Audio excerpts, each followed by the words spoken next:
అదే RTV app వార్తల్ని క్షణాల్లో చదివే అవకాశం ఉంటుంది. ఒక న్యూస్ పేపర్, ఒక టెలివిజన్ ఛానల్ మీ చేతుల్లో ఎప్పుడూ ఉంటాయి. ప్రజానీకానికి చేరువ చేసి వారి మంచికి ఉపయోగించే సభ శాసనసభ. స్వాతంత్రం వచ్చిన తర్వాత, ఆంధ్రప్రదేశ్ రాష్ట్రం ఏర్పడిన తర్వాత శాసనసభని సొంత పార్టీ కార్యాలయంగా మార్చుకొని రాష్ట్ర ప్రజానీకానికి, రాష్ట్రానికి ఉపయోగపడినటువంటి చట్టాలు చేయవలసినటువంటి శాసనసభ 5 సంవత్సరాలు వైసీపీ ప్రభుత్వం జగన్మోహన్ రెడ్డి తీసుకొచ్చినటువంటి ప్రతి చట్టం ఈ రాష్ట్ర వినాశనాన్ని గురించి తీసుకొచ్చారు తప్ప ఈ 5 సంవత్సరాల్లో తీసుకొచ్చినటువంటి ఏ చట్టం కూడా ఈ రాష్ట్రానికి ఉపయోగపడలేదని చెప్పి తెలియచేస్తున్నాను. ప్రజాస్వామ్య వ్యవస్థలో ప్రభుత్వం ఎంత అవసరమో ప్రతిపక్షం కూడా అంత అవసరం. ప్రభుత్వ వాదన ప్రభుత్వం చెప్తుంది, ప్రజల సమస్యలు శాసనసభలో ప్రతిపక్షం లేవనెత్తితే తప్పులుంటే సరిచేసుకొని ప్రభుత్వం ముందుకెళ్ళడానికి ఈ వ్యవస్థ పనిచేస్తుంది. కానీ 5 సంవత్సరాలు శాసనసభలో ప్రతిపక్షం యొక్క గొంతుని నలిమి పడేసేసినటువంటి ప్రభుత్వం జగన్మోహన్ రెడ్డి ప్రభుత్వం అని చెప్పి ఈ సందర్భంగా తెలియజేస్తున్నాను. ఈరోజు 4వ రోజు మేము సొంత కార్యక్రమాలు చేయడం లేదు, సొంత ఎజెండా మాకేం లేదు. ఈ రాష్ట్రంలో 5 కోట్ల మంది ప్రజలు వివిధ రకాల సమస్యలతో బాధపడి ఇబ్బంది పడుతుంటే రోజుకొక ఇష్యూని తీసుకొచ్చి ప్రభుత్వం దృష్టిలో పెట్టి చర్చించాలని చెప్పి ప్రయత్నం చేసినా మాకు కనీసం అవకాశం ఇవ్వకుండా ప్రతిరోజు దారుణాతి దారుణంగా సస్పెండ్ చేయడం ఇది ప్రజాస్వామ్యానికే మంచిది కాదని చెప్పి తెలియచేస్తున్నాను. ఈరోజు కూడా ప్రధానమైనటువంటి అంశాలు, సగభాగం ఉన్నటువంటి యువత, సగభాగం ఉన్నటువంటి మహిళలు అనేకమైనటువంటి సమస్యలతో ఇబ్బంది పడుతున్నారు. అదేవిధంగా ఈ ప్రభుత్వం ఏర్పడక ముందు, ఈ ప్రభుత్వం ఏర్పడిన తర్వాత యువతకి అనేక హామీలు ఇచ్చారు. జాబ్ క్యాలెండర్ ఎవ్రీ ఇయర్ ఫస్ట్కి ఇచ్చి జాబులన్నీ కూడా ఫిలప్ చేస్తామన్నారు. చంద్రబాబు నాయుడు గారు అబద్ధాలు చెప్తున్నారు. 27,000 ఉపాధ్యాయ ఉద్యోగాలు ఖాళీగా ఉన్నాయి, మేము అధికారంలోకి వస్తే మెగా డిఎస్సి తీస్తానని చెప్పి 5 సంవత్సరాలు గాఢ నిద్రలోకి వెళ్ళి ఈరోజు వెంటిలేటర్ మీద ఉన్నటువంటి ప్రభుత్వం 6,000 ఉద్యోగాలకి నోటిఫికేషన్ చేసి యువతకి మోసం చేసిన విషయం, మహిళలపై దాడులు, అణగారిన వర్గాలు, హరిజన, గిరిజన, బడుగు, బలహీన వర్గాల మీద ఈ ప్రభుత్వం చేస్తున్నటువంటి దమన కాండని ఈరోజు శాసనసభలో వాయిదా తీర్మానం రూపంలో ఇచ్చి మేము చర్చించాలని చెప్పి పట్టుబడతాం. తరువాత ఒక నిర్ణయం తీసుకున్నాం. ఈ రాష్ట్రానికి పట్టినటువంటి శని, ఈ రాష్ట్రానికి పట్టినటువంటి దరిద్రం ఈ రోజుతో వదిలిపోతుంది. నేను మొదటే చెప్పాను, శాసనసభ ప్రజలకి అవసరమైనటువంటి చట్టాలు చేయాలి, ఈ రాష్ట్రానికి ఉపయోగపడినటువంటి చట్టాలు చేయాలి. ఏ చట్టం తీసుకున్నా జగన్మోహన్ రెడ్డి చేసినటువంటి చట్టం ఈ రాష్ట్ర వినాశనానికే తీసుకున్నాడు.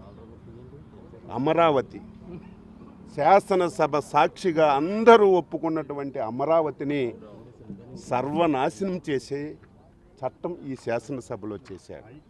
పోలవరాన్ని రివర్స్ టెండరింగ్ అని చట్టం చేసి పోలవరాన్ని, ఈ రాష్ట్రంలో ఉన్నటువంటి ఇరిగేషన్ ప్రాజెక్టులన్నింటినీ కూడా నాశనం చేశాడు.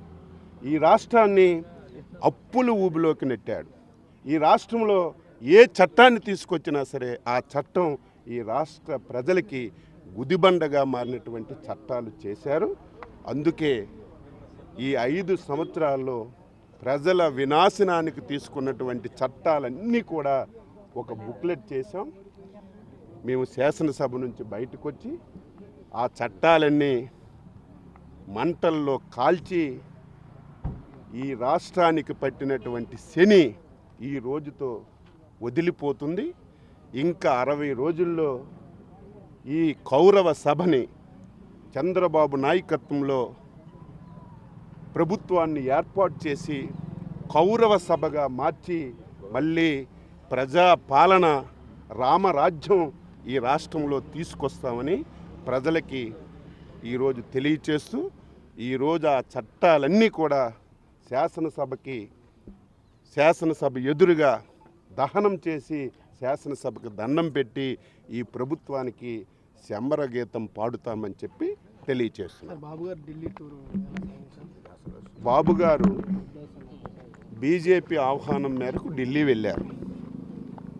ఏం మాట్లాడారో తెలియదు. అక్కడ మాట్లాడిన విషయాలు రేపు ఎల్లుండి ఎప్పుడైనా పార్టీ పెద్దలందరితో మాట్లాడి ఏం జరిగిందో తెలియచేస్తారు. అందరం కలిసి ఒక సమిష్టిగా నిర్ణయం తీసుకుంటాం. అంటే సోషల్ మీడియాలో చాలా ట్రోల్స్ చేస్తున్నారు. ఎవరున్నారు? గోడలు ఉన్నాయి. ఎవరున్నారు?